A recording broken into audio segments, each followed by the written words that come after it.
lots of little things that need to be done in here, so your contribution today is greatly appreciated. We have today a wonderful speaker, and I think most of you know Doug Bond. He is a retired geography teacher from Rideau District High School and a wealth of information and knowledge on Rock Dunder.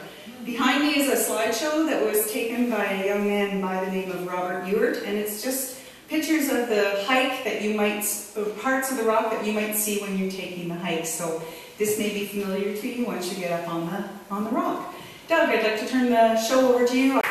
Thank you very much, Sue. Truly amazing landform. And my appreciation to the Land Trust people who have done so much work over the years in establishing their precedence on that property and preserving it for the future. That's a truly remarkable task and a truly commendable effort, and it's wonderful to see it at this stage.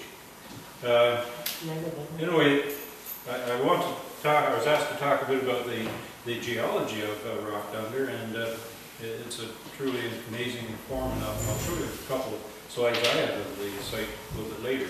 But first of all, I thought it might be worthwhile reviewing a little bit about what we mean by rocks and what we mean by minerals. Crystals of mica or isinglass could come in 6 sides usually. You see one good side there, another one there, third one there, fourth one there, fifth one not so good there. It looks like the dog got into it on this side. Anyway, mica, isinglass. But rather remarkable thing about isinglass or mica is that you can peel it off in sheets. And this should be done rather carefully. The old cotton bag miners didn't maybe in many cases realize the implications of this stuff, because it seems very soft when I bend it this way. I think if you just have a layer, please see what you can see. Thank you. That one work, or? Yeah, maybe. No. You can see how the mica, even though it's characteristic 6 sides this way, in this sense it's made up of thin layers, thin sheets. So a crystal mica like this, the cotton bag miners refer to it as a book. And you can see why these are sort of like pages in a book.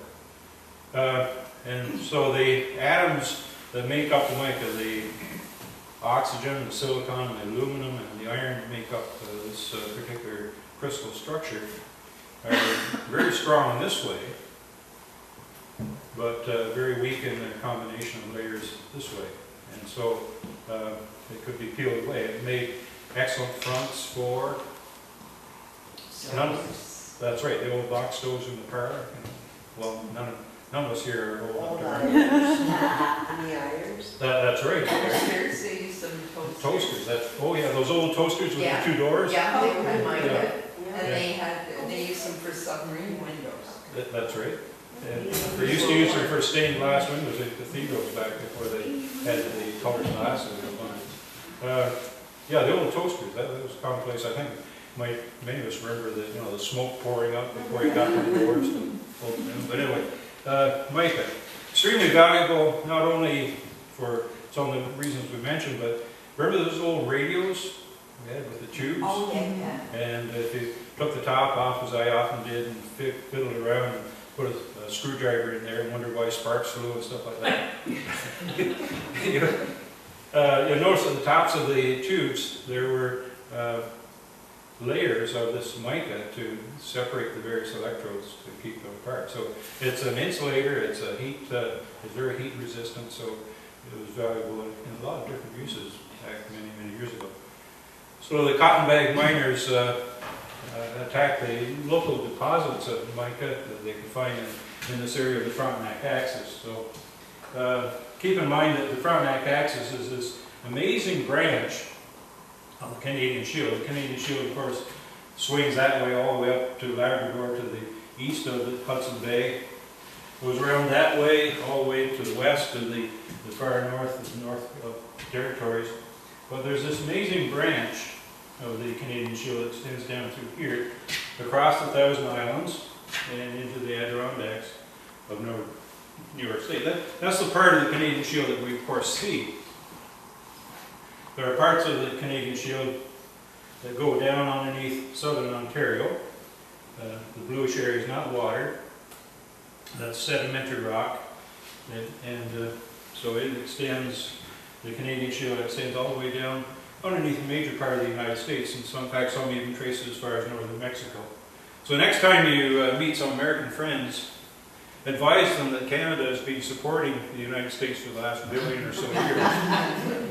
And so see how that flies. Anyway, the original sort of core of North America was what's referred to as the Churchill province, north up towards Hudson Bay on the west side. And I'm going to boggle your mind again, I'm sure you've maybe heard about this, but the continents are not fixed.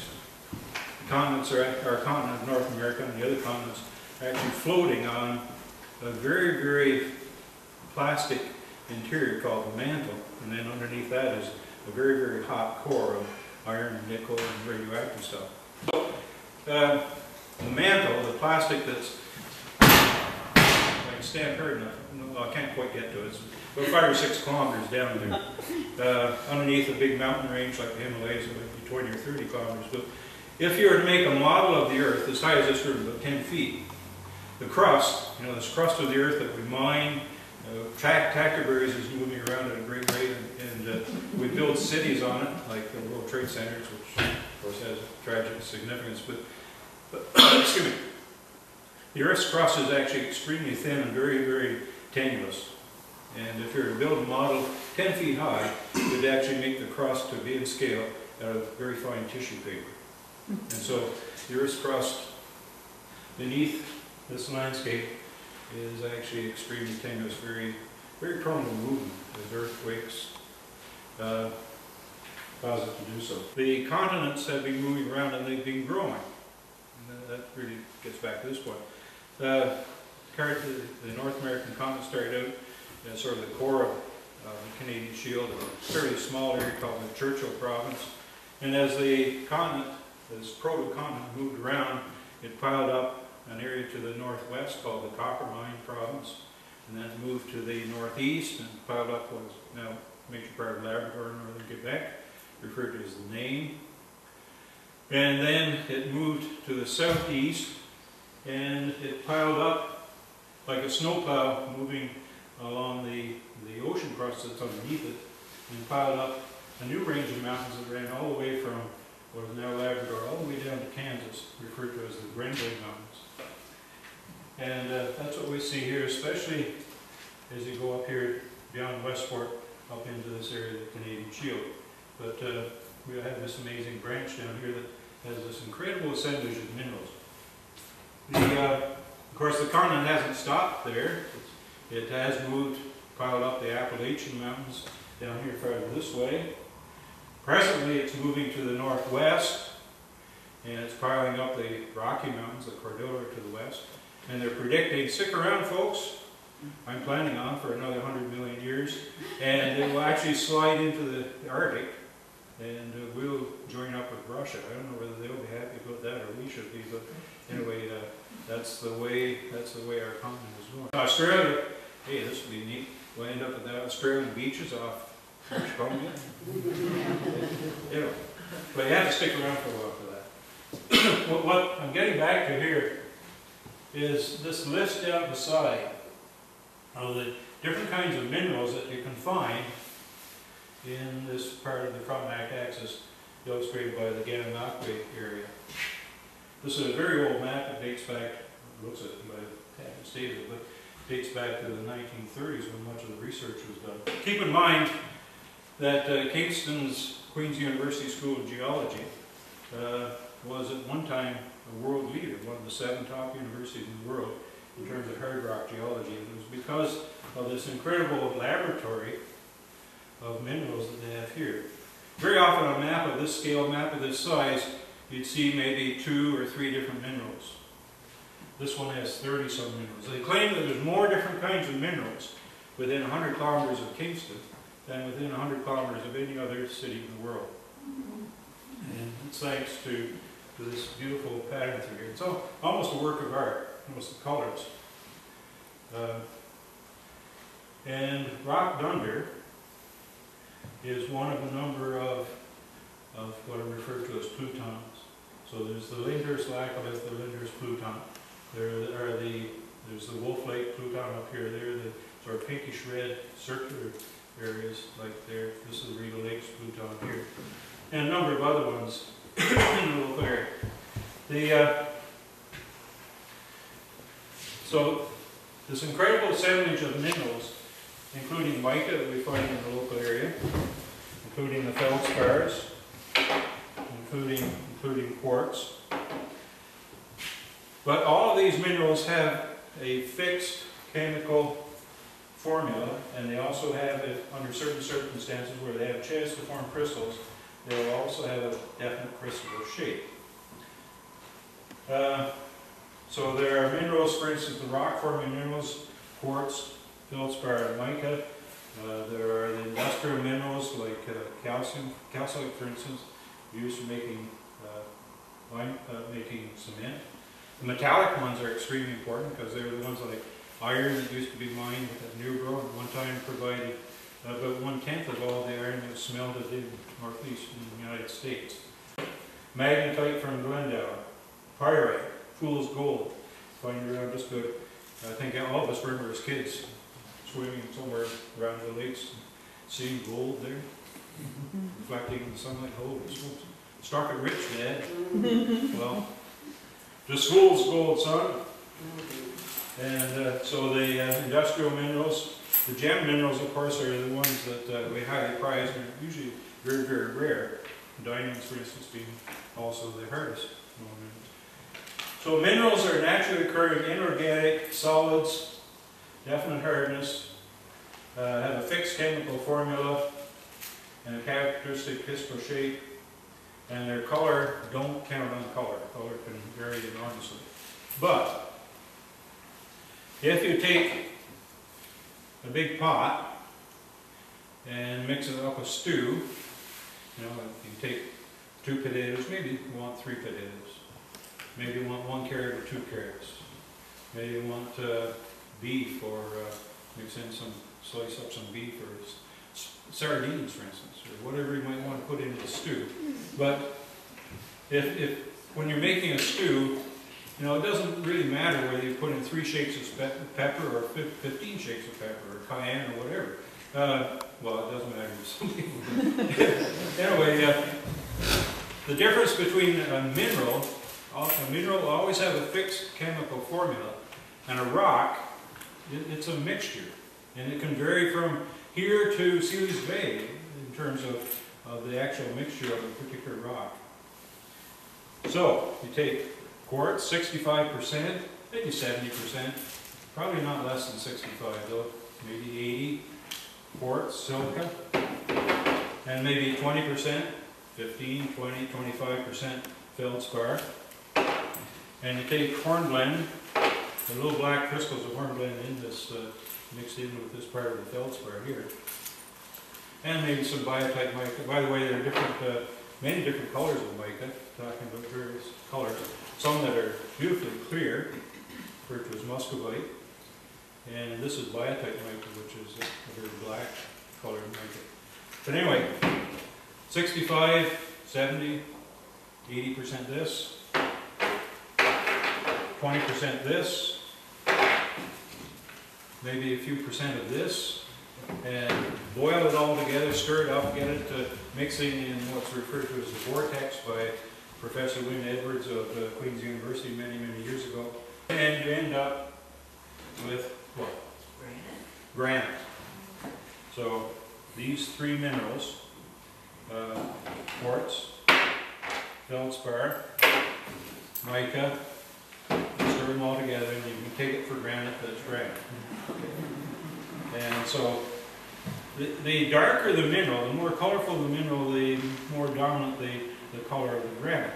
Because quartz itself is clear. In fact, you take a nice clear sand and put in, say, even 1% hematite or something else, and it gives it a very, very distinct color because the glassy nature of pure silica, pure quartz, is relatively indominant in the color of the mineral. So it's the dark stuff, the biotite mica and the hornblende, that gives the granite its color. The local granite of Rock Dunder is a beautiful pink granite. In fact, for many, many years, they've mined it at Hugh Brown's quarry, a number of other pits around the area. They still do mine it in the vicinity for monuments, for tombstones. And they're taking it down. I think it used to go to BB, Quebec. If you want a whiter colored granite, you can go to Barrie, Vermont. And they have the beautiful, depends what color you want for your tombstone. You have quite a choice. And depends where you bring it in from different parts of the world. They have the white granite there. Or if you want a black granite tombstone, you see these in the local cemeteries. It's fascinating just walking around studying the geology of the graveyards. It's quite an undertaking, you could say, but anyway. Please don't throw anything. Cheerful day. Please don't throw anything. But anyway, if you're going to throw something mineral-wise, throw diamonds. Anyway, what's the ultimate proof for a diamond? Remember, a diamond is actually a... Girl's best friend?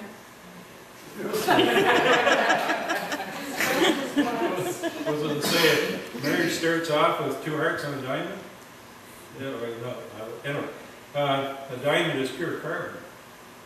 And so the ultimate test for a diamond, so what I used to tell the girls in high school and university was, take the diamond the guy gives you, and you incinerate it at, I think it's about 1,000 degrees.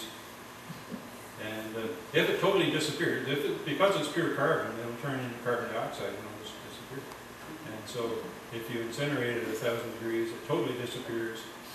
You know that it was a diamond.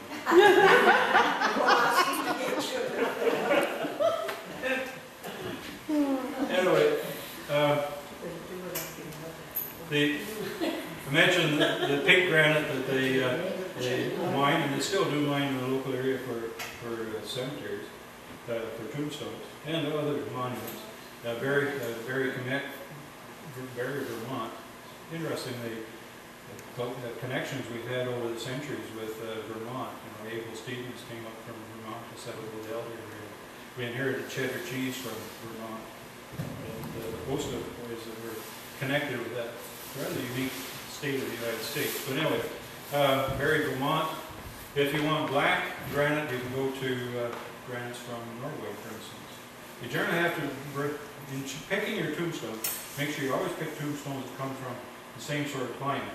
Because they're beautiful black granites, for instance, from the tropics. But, if you bring those to a cool climate where it's freezing and thawing and so on, the beautiful black tombstone will break down. Conversely, if you take Scottish granite, take it to the Caribbean, as the British did in a few cases, the granite will withstand cold, won't withstand the chemical conditions in a hot climate. That's where we get into rocks. And rocks then are assemblages of minerals.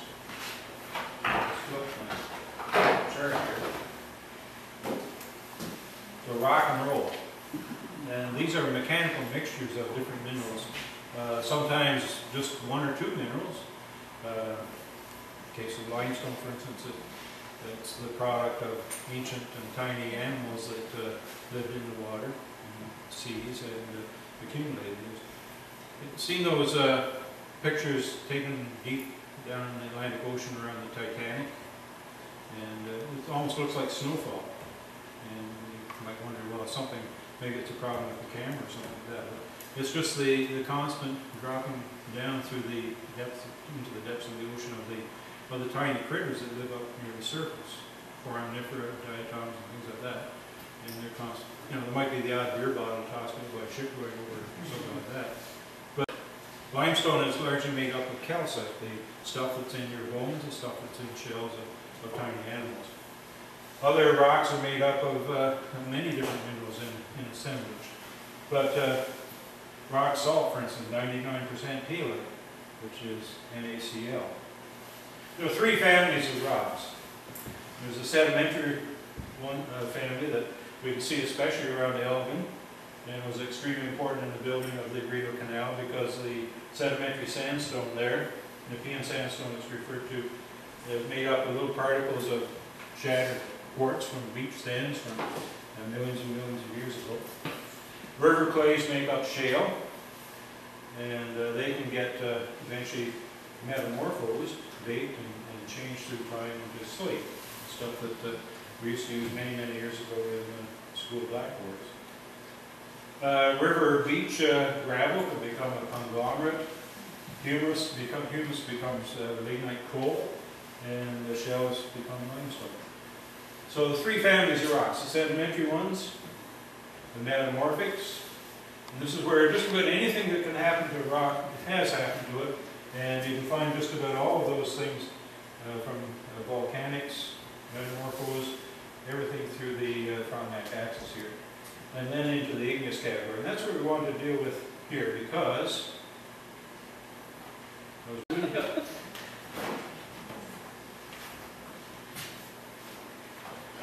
here we are.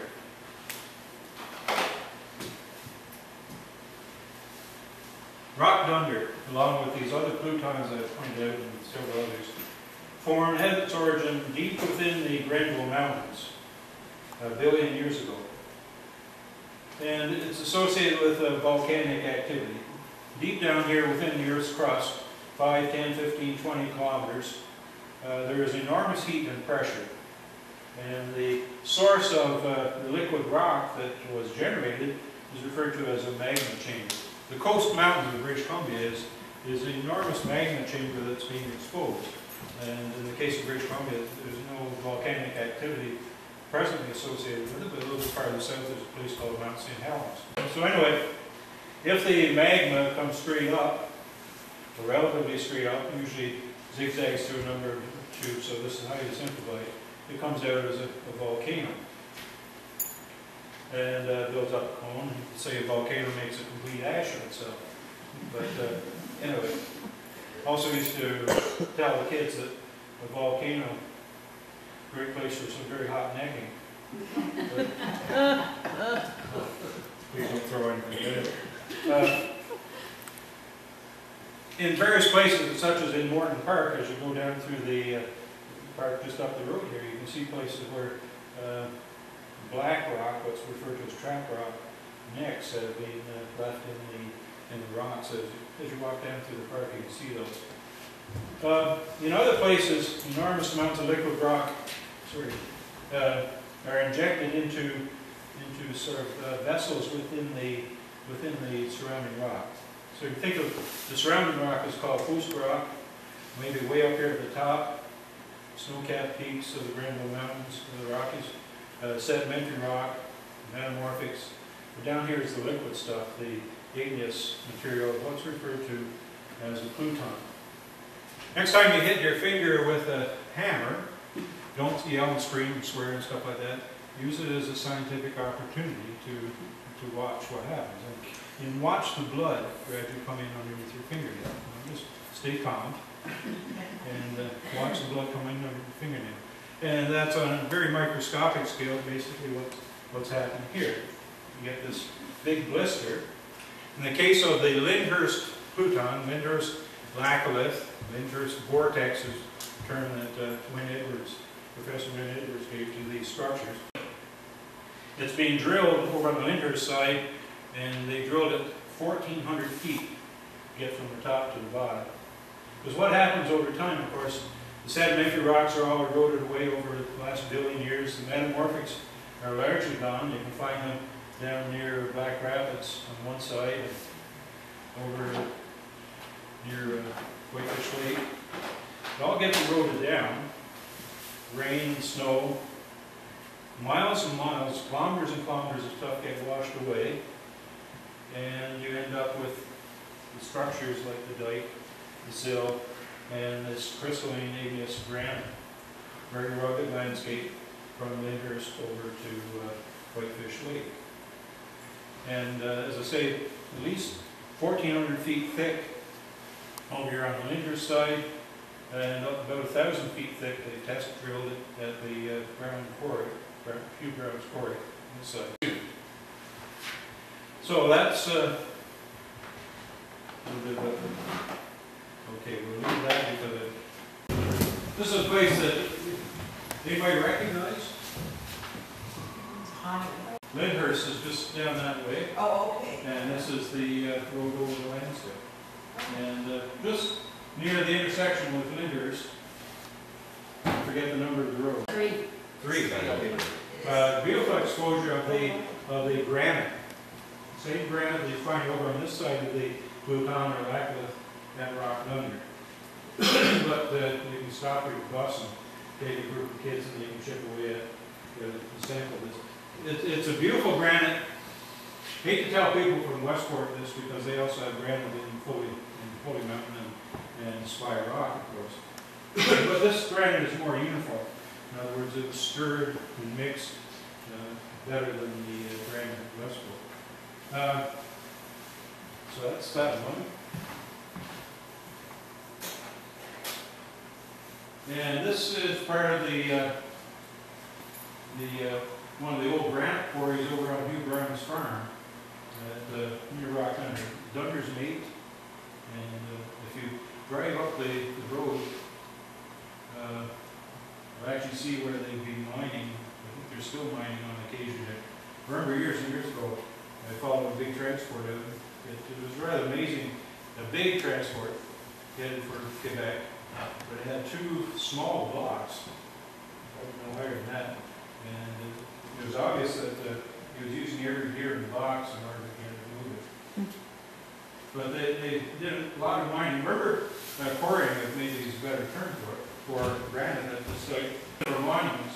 And when they're excavating for monuments, they have to be extremely careful. So for every 1 block that they take out that's suitable for making tombstones or other kinds of monuments, they throw 5 away. So there's an awful lot of scrap. That's not totally waste because if you want a big monument, you have to have a very perfect piece of granite or whatever, marble, if that's what you're looking for. But you take the smaller pieces, there's a fine crack, microscopic crack that use very sensitive instruments now to detect those cracks. And then you can make smaller tombstones or footstones. And so it doesn't have to be waste. In Barrie, Vermont example, there's a place, in fact that's on Highway 15, New Brown Farm, there's beautiful exposure of granite there. If you want a bit of granite for your fireplace, you can go there, although highway people sort of frown on that anymore, taking your sledgehammer and going and chipping away. But if you go in the spring of the year after the frost is heaved out of some of the material, you can often find good-sized blocks of it down on the trench at the bottom. Or the other way to get some beautiful stone for your fireplace or your wall of your house is to go to any farmer's field around here, and you'll find a rock pile. Take along a sledgehammer, and I guarantee you that in a couple hours' time, you will have a half-ton truck full of beautiful stone of all kinds of patterns, and weird, wonderful things that the glaciers have brought to this area. Well, here's the granite quarry at Barrie, Vermont, and you can see how they cut down through the white granite in this case, working down a couple hundred feet below the surface. Interesting story about one chap from New York City.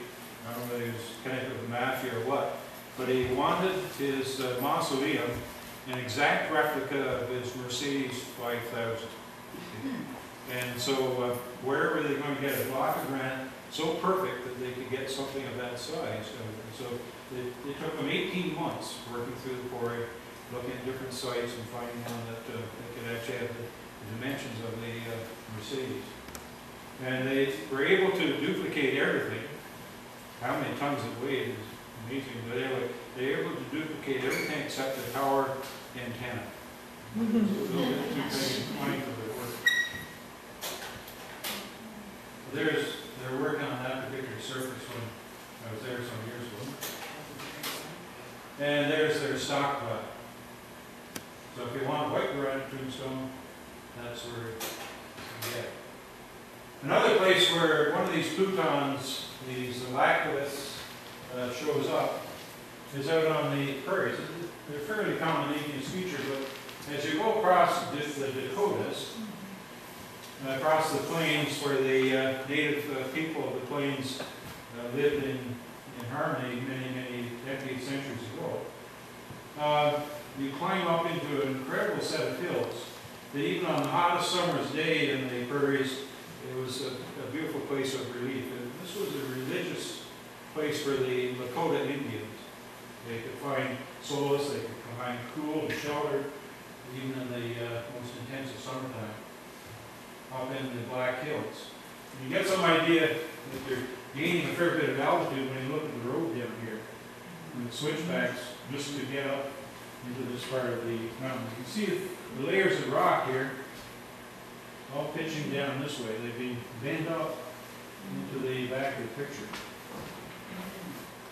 And so this is because an enormous liquid mass of magma has been pushed in underneath, built up this blood vessel, and here you can see where the contact is between the host rock, the stuff here that was there before, and the liquid rock, and places it through into cracks and crevices in the host rock.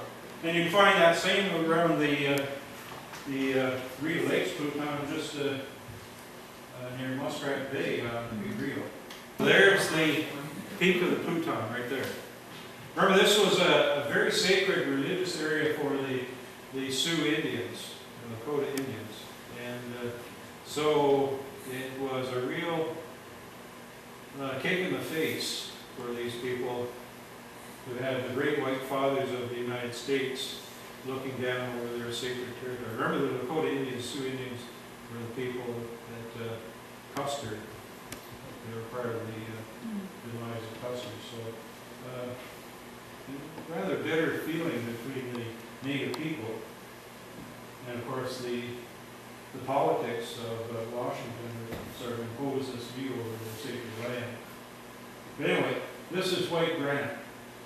It's about 600 million years old, part of the Black Hills. So I think that's good all I'm going to say at this point, Sue. Okay, thank you, Doug. Considering this is Rock Dunder here, which 4 Canadian Prime Ministers would you like to see traveling the Rock Dunder? Let me know. Doug's going to stay around if anyone is not going on the hike to answer any questions, or if you want to just discuss with them anything further.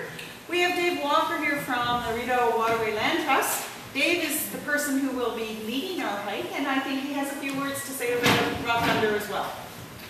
Okay, well, just before we head out, I don't know how many people are going, the weather is questionable. Rock Dunder, first I was Rideau Waterway Land Trust.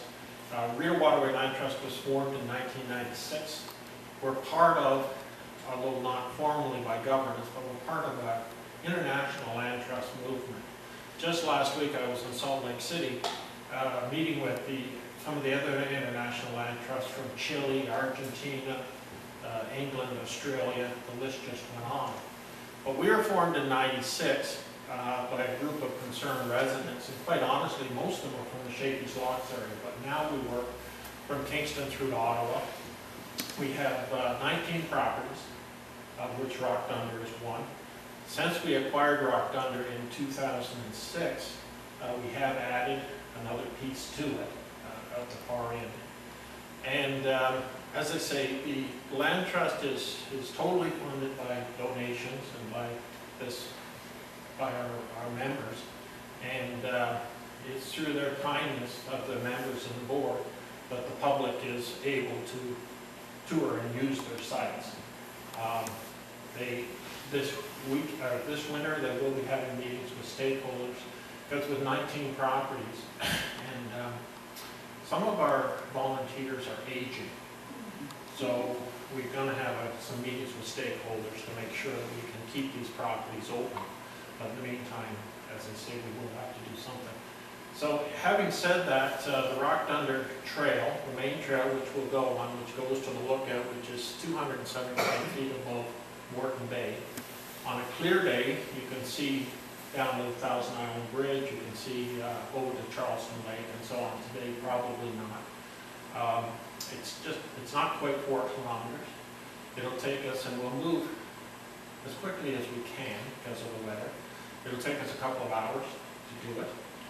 And I do caution people, especially in a couple of areas which I point out, it could be slippery, so just be careful. Some of us, I guess, are first aiders, but we really don't want to have any problems. So with that being said, how many people would like to go on the water? Okay? I think what we'll do, correct me if I'm wrong, Sue, but we'll leave here. We'll just go find a way down to Highway 15. We just go south of the village here, or the hamlet, to Stanley Lash Lane. We turn right and head in there, and that's where the trailhead is. That's where the parking lot is. And just follow me, or I'll meet everybody at the trailhead in 15 minutes or so. And then we'll start. Okay, I do have a booklet here, which I'll just set on the table here. It does tell what the Bell Land Trust does. And it refers specifically to the Real Waterway Land Trust and what we're doing in this area. Today, as some of you may know, we're having the official opening of, it's not our latest property, but it's one of our other properties up at Sugar Bush, which is off on the Davis Lock Road. Our latest property, and I did hear that comment about former prime ministers, but our latest property was donated by the Ray family. It's up on Big River Lake, and we were doing some work up there as well. That property is fairly new. Out of our 19 properties, 15 were donated and 4 we purchased. We purchased Rock Dunder. The community just felt that it was too important to see it develop, so we did purchase it.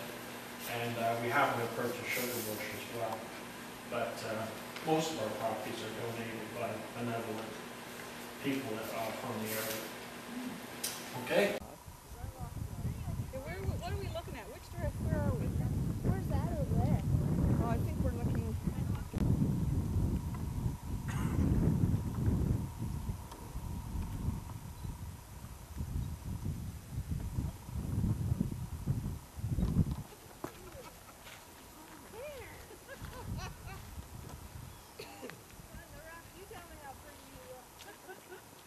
Boy, they really did a number to this, didn't they? Didn't it? That's pretty Holy sad, actually. smokes. Well, literally. Yeah.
Yeah.